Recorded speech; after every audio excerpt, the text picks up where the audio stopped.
Vamos ler em 2 Reis, capítulo 5, verso de número 14. Então desceu e mergulhou no Jordão 7 vezes, conforme a palavra do homem de Deus, e a sua carne tornou como a carne de um menino, e ficou purificado. A Síria faz limites ao norte com a Turquia, a leste com o Iraque, ao sul com a Jordânia, a oeste com o Líbano e com o mar Mediterrâneo, e a sudoeste com Israel. A capital da Síria, até hoje, Damasco, é uma das cidades mais antigas da história da humanidade. Ela fica cerca de 360 quilômetros de Jerusalém por chão, por estrada terrestre. Por avião, com avião vai em linha reta, dá 200 e poucos quilômetros.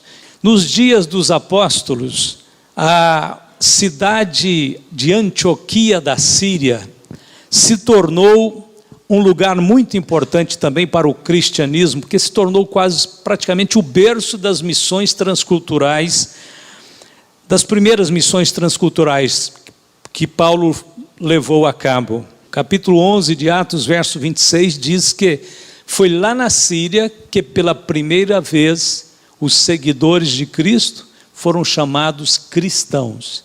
2 Reis, capítulo de número 5, do verso 1 em diante, nós temos o episódio, o registro da cura de Naamã. Este episódio ocorreu 800 anos antes de Cristo nascer. Era a época de Jeoás, o rei de Israel, e o profeta em Israel era Eliseu. O próprio Senhor Jesus, quando começou o seu ministério, fez menção deste milagre. Em Lucas capítulo 4, verso 27, Jesus disse assim: e muitos leprosos havia em Israel no tempo do profeta Eliseu, e nenhum deles foi purificado, senão Naamã o Ciro. Então a lepra, ela representa o pecado. No caso, em vários casos da Bíblia, ela traz a ideia do pecado, ou pelo menos pinta o aspecto danoso do pecado. Primeiro porque ela era uma doença contagiosa. A Bíblia diz que o pecado tornou-se hereditário, passando de pai para filho, tipo um contágio inevitável. A Bíblia diz: Adão pecou, a primeira família pecou, a primeira sociedade pecou, e Paulo chega em Romanos e diz: todos pecaram. E depois Paulo disse: sabemos que todos pecaram porque todos morrem, porque o pecado, o salário do pecado é a morte. Então a doença lepra era contagiosa como o pecado. A doença da lepra tinha uma ação destruidora muito ruim, muito perversa, porque ela ia, aliás, vai até hoje, onde ela existe, ela vai danificando os nervos periféricos. Ela primeiro age de fora para dentro, vai destruindo a parte superficial do corpo, principalmente os nervos. E os nervos e a parte do corpo onde a lepra está instalada se torna insensível. É mais ou menos assim que o pecado age, às vezes, na consciência do homem, no coração do homem. Sabe, às vezes ele começa a fazer algumas coisas que a princípio ele sente que aquilo não está certo, não está errado, mas se ele insistir em continuar fazendo, daqui 1 ano, daqui 2 anos, ele não vai ter a mínima. Torna-se insensível, ele fará aquilo de forma normal e natural. Também a lepra tem um outro terrível mal: ela deforma as pessoas. Assim como a lepra deforma o corpo, o pecado deforma o caráter, né? Vai deformando o homem como um ser feito à imagem de Deus. E por fim, ela isolava as pessoas. A lepra obrigatoriamente tinha que isolar as pessoas leprosas. O pecado tem esse mal de isolar ou separar o homem de Deus e deixá-lo sem comunhão com Deus. Se não fosse purificada por Deus, fatalmente levaria à morte. No versículo de número 2 de 2 Reis, capítulo 5, verso 2, diz o seguinte: e saíram as tropas da Síria e da terra de Israel, e levaram presa uma menina que ficou ao serviço da mulher de Naamã. E disse essa sua senhora: tomara que o meu senhor estivesse diante do profeta que está em Samaria, ele o restauraria da sua lepra. As bênçãos do Evangelho são parecidas com esta proclamação que a menina fez, ou seja, é uma mensagem de esperança para um mundo sem esperança. Então, tendo ouvido a mensagem da menina, Naamã seguiu para Israel. Então disse o rei da Síria: vai, anda, e enviarei uma carta ao rei de Israel. E foi, tomou na sua mão 10 talentos de prata e 6.000 siclos de ouro e 10 mudas de vestes. Naamã saiu da sua pátria, da sua cidade, levando cerca de 70 quilos de ouro, mais 350 quilos de prata e 10 mudas de vestidos de roupas finas, e parte em direção a Israel. E aqui está o primeiro erro que Naamã já está cometendo. Ele saiu da Síria com a intenção de comprar a bênção de Deus. Por isso ele levou todo esse ouro, toda essa prata, não sabendo ele que as bênçãos de Deus não se compram com dinheiro, com prata e nem com ouro. E nós sabemos que é assim porque a maior bênção de Deus para a humanidade é a salvação da alma. Ela foi paga pelo sangue de Jesus e agora nos é dada gratuitamente, ou seja, ninguém tem que pagar por ela, já foi paga. Pedro escreveu: sabendo que não foi com ouro, não foi com coisas corruptíveis como prata ou ouro, que fostes resgatados da vossa vã maneira de viver, que por tradição recebeste dos vossos pais, mas com o precioso sangue de Cristo, como de um cordeiro imaculado e incontaminado. 1 Pedro 1, 18, 19. Aqui nesse texto de Pedro, nós vamos fazer um contraponto com o pensamento do general Ciro Naamã. Infelizmente, nós somos legalistas por natureza. Nós achamos que só pode receber uma coisa quem merece, mas quando Deus tratou da salvação eterna das nossas almas, Ele não tratou nesse molde, porque ninguém merecia, porque ninguém devia receber absolutamente nada, porque não merecia. Então Deus sabendo que nós não merecemos, que nós não faríamos nunca, absolutamente nunca faríamos algo para merecer, Deus nos tratou com a sua graça, e é por isso que a palavra graça tem que soar no nosso coração, no nosso ouvido, como uma música muito bonita, muito suave, muito gloriosa, porque graça é favor imerecido, é o favor de Deus para perdoar quem não merece. Versículo de número 6. E levou a carta ao rei de Israel, dizendo: logo em chegando a ti esta carta, saibas que eu te enviei Naamã, meu servo, para que o restaures da sua lepra. E sucedeu que, lendo o rei de Israel a carta, rasgou as suas vestes e disse: sou eu Deus para matar e para vivificar, para que este envie a mim, para eu restaurar um homem da sua lepra? Pelo que deveras notai, peço-vos, e vede que busca ocasião contra mim. Os reis de Israel e da Síria viviam em brigas, contendas. Então o rei de Israel fica indignado, porque disse: é um absurdo, ele está caçando um pé de briga de novo. Mandar um homem leproso para que eu cure? Então aqui está o segundo erro, terrível erro, Naamã e o rei também da Síria errou quanto à pessoa do milagre, a pessoa que opera o milagre, errou completamente. A bênção de Deus não estava no palácio do rei, estava na casa do profeta. Eliseu aqui nesse caso prefigura Cristo neste episódio. A Bíblia diz: em nenhum outro há salvação, porque também debaixo do céu nenhum outro nome é dado entre os homens pelo qual devamos ser salvos. Quantos salvadores têm surgido no mundo? Quantas pessoas que têm se apresentado como a solução para os problemas da humanidade? Mas a Bíblia diz: em nenhum outro há salvação. Pedro, pregando na casa de Cornélio, disse assim: a este falando de Cristo, dão testemunho todos os profetas, de que todos os que nele creem receberão o perdão dos pecados pelo seu nome. Atos 10:43. E Paulo escreveu, porque há um só Deus e um só mediador entre Deus e os homens, Jesus Cristo, homem. 1 Timóteo 2:5.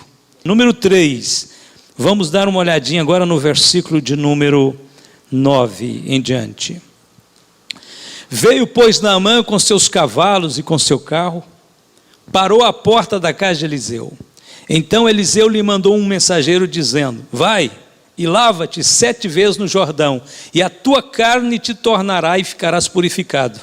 Porém Naamã muito se indignou e se foi, dizendo, eis que eu dizia comigo, certamente ele sairá, pôr-se-á em pé, invocará o nome do Senhor, seu Deus, e passará a sua mão sobre o lugar e restaurará o leproso.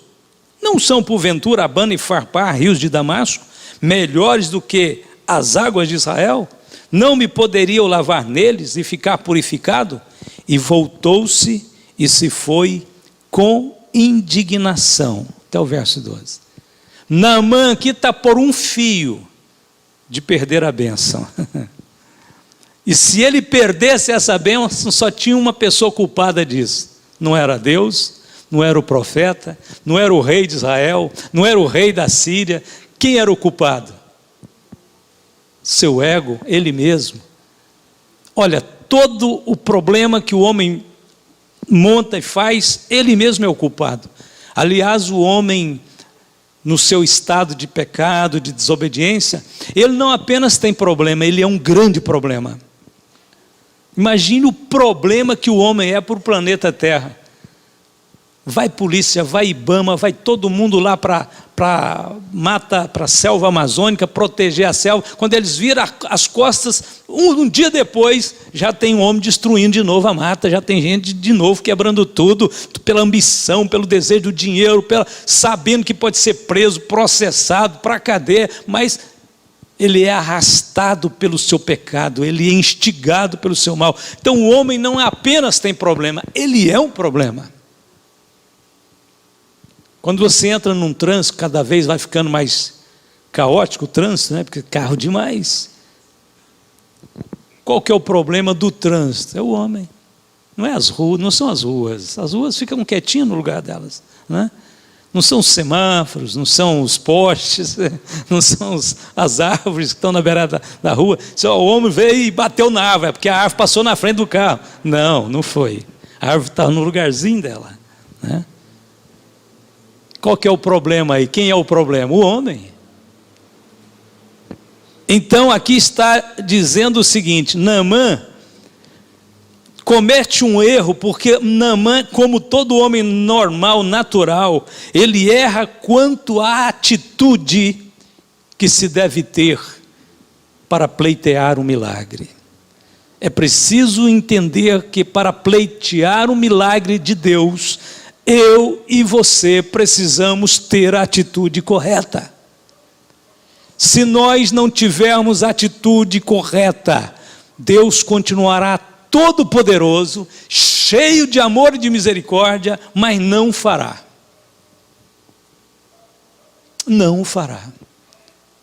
Deus não fará, porque se Deus der para o homem que vem com a cartilha escrita, com a agenda marcada, dizendo, Deus, é assim que eu quero, o senhor tem que fazer para mim desse jeito, Deus vai engrossar o ego dele, ele vai ficar pior, ele vai ser mais filho do inferno do que antes.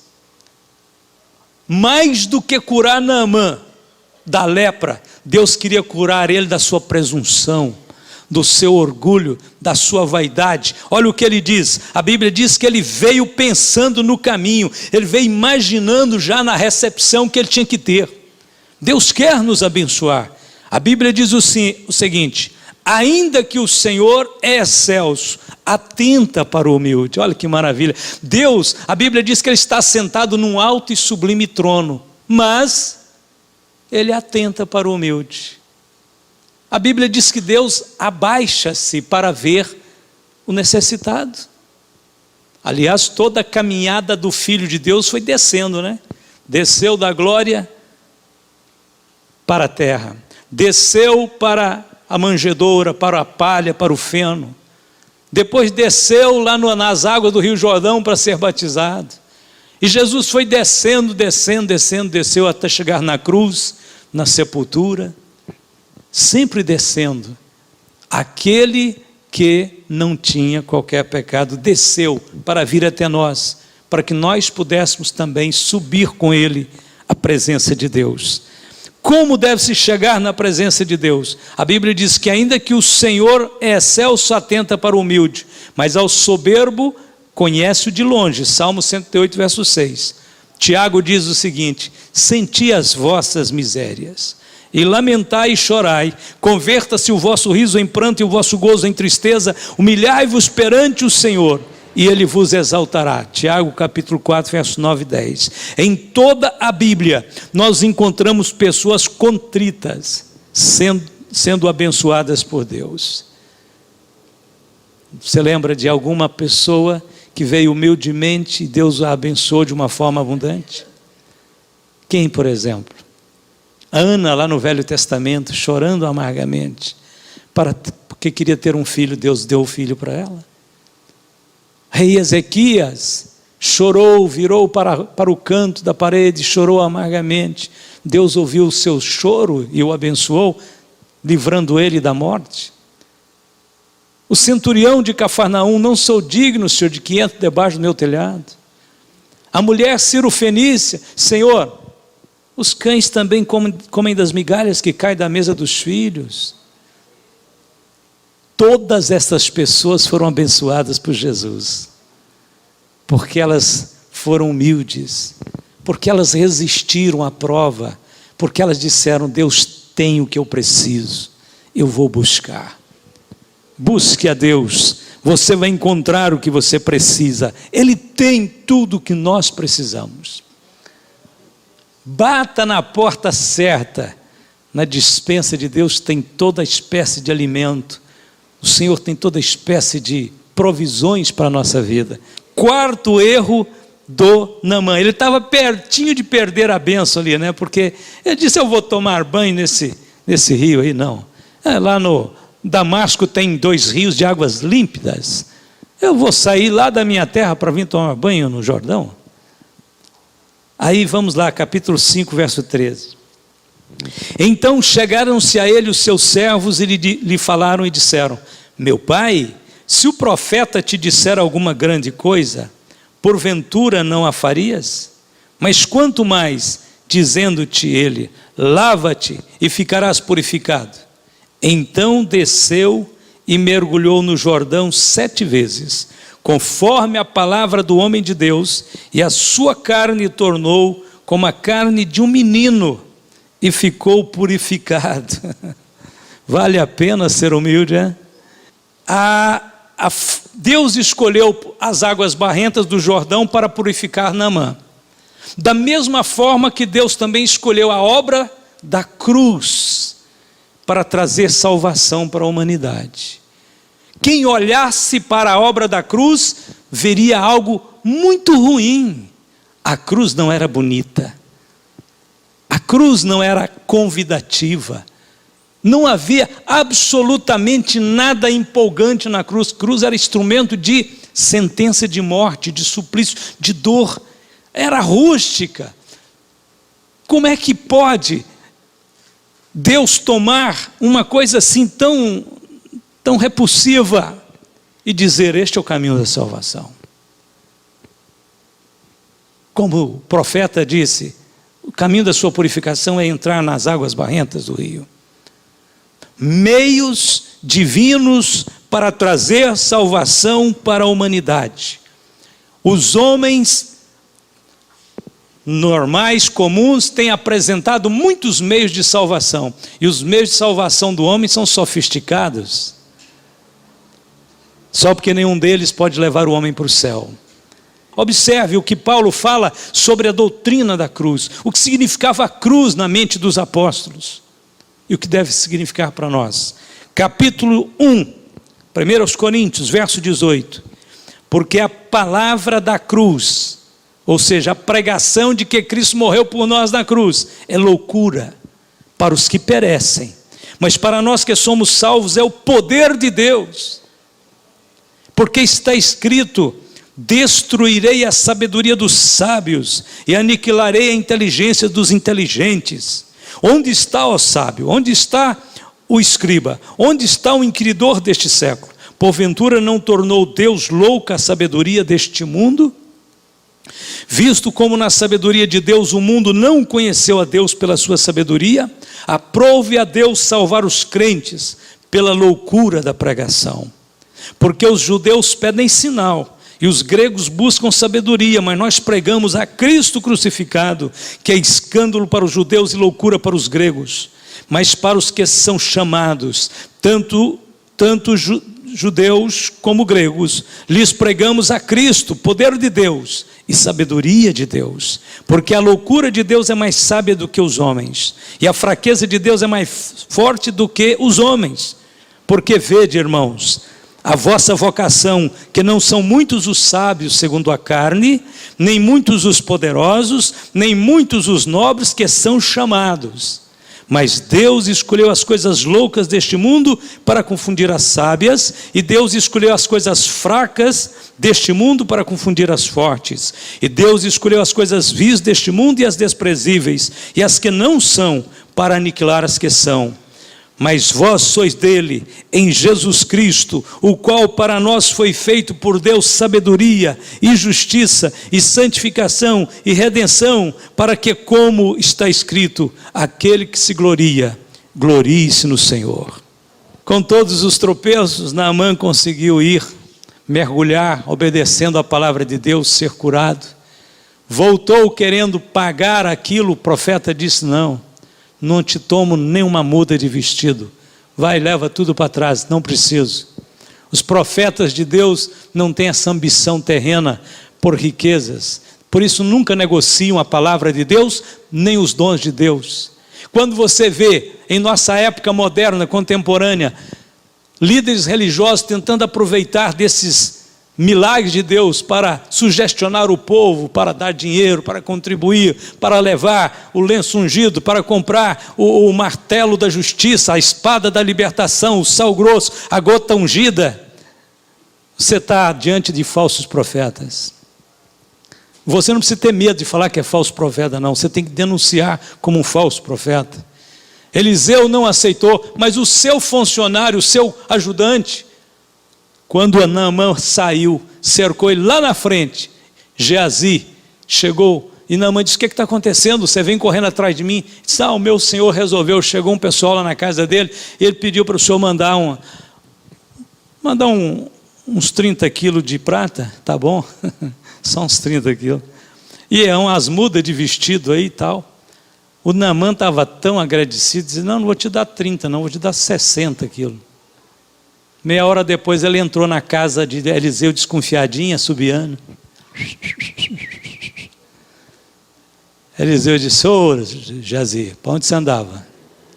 Não, seguinte, Eliseu, estava de mesa e tal, dá uma volta aqui na rua, aqui no quintal nosso. Disse: não, conta a verdade. Então, o senhor saiu daqui, o profeta? Ele disse: não saí de dentro de casa não. Mas ele disse: não, meu coração foi contigo. Em outras palavras, Deus me revelou. Você foi pedir coisas para Naamã. Que vergonha, Geazi. De graça recebeste, graça dai. Sabe de uma coisa, Geazi? A lepra de Naamã vai passar para você agora. E o Geazi ficou leproso e morreu leproso. Este é o fim daqueles que querem negociar as coisas de Deus. Vai acabar morrendo leproso, mas deixa eles seguirem o caminho deles. Mas nós sabemos que a obra pertence a Deus. Amém? Senhor Deus, nosso Pai, te adoramos, te glorificamos, te exaltamos nessa noite por Jesus.